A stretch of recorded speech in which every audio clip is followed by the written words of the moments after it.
আসসালামু আলাইকুম। আমাদের আজকে হচ্ছে পঞ্চম ক্লাস।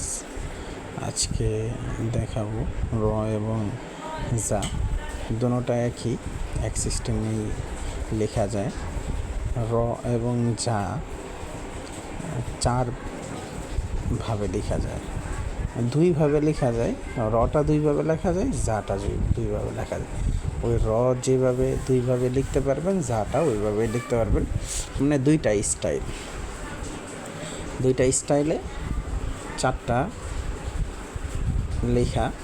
তো এর আগের ক্লাসে আমি র এবং যা দেখিয়েছিলাম ক্যালিগ্রাফিতে, ওইটা বেশি ব্যবহার হয়। আবার অনেক সময় রটাও ব্যবহার হয়।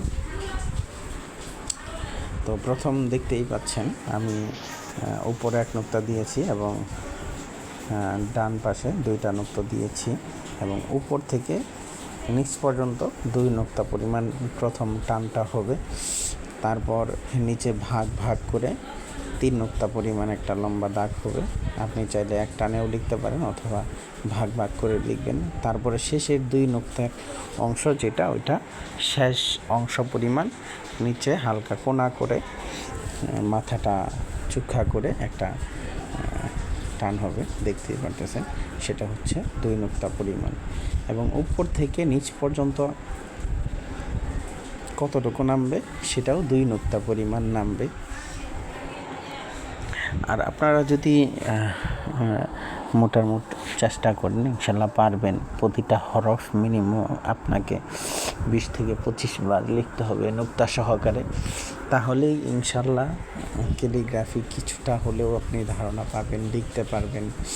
আর যদি নিয়মিত প্র্যাকটিস করেন, নিয়মিত বিভিন্ন ভিডিও দেখে, টিউটোরিয়াল দেখে এবং বই দেখে আপনি প্র্যাকটিস করেন, তাহলে অবশ্যই কিন্তু আপনি লেখায় দক্ষ হয়ে উঠবেন। তাহলে অবশ্যই লিখতে পারবেন। আমাদের এখান থেকে বইও নিতে পারবেন, যে কোনো ধরনের বই। খত্তে সুলুসের বই আছে, খত্তে সুম্বুলির বই আছে। বই দেখে প্র্যাকটিস করাটা অনেক সহজ। চাইলেই আপনি বই দেখে প্রতিটা হরফ খুব সুন্দরভাবে লিখতে পারবেন। এবং আমাদের কাছ থেকে এই বাঁশ কলম, তারপর কালি, এগুলোও কিন্তু আপনি চাইলে সংগ্রহ করতে পারবেন। সংগ্রহ করে আপনি নিয়মিত প্র্যাকটিস করে যান, নিয়মিত লেখা লিখে যান, ইনশাআল্লাহ আপনি অবশ্যই একদিন লিখতে পারবেন। আসসালামু আলাইকুম।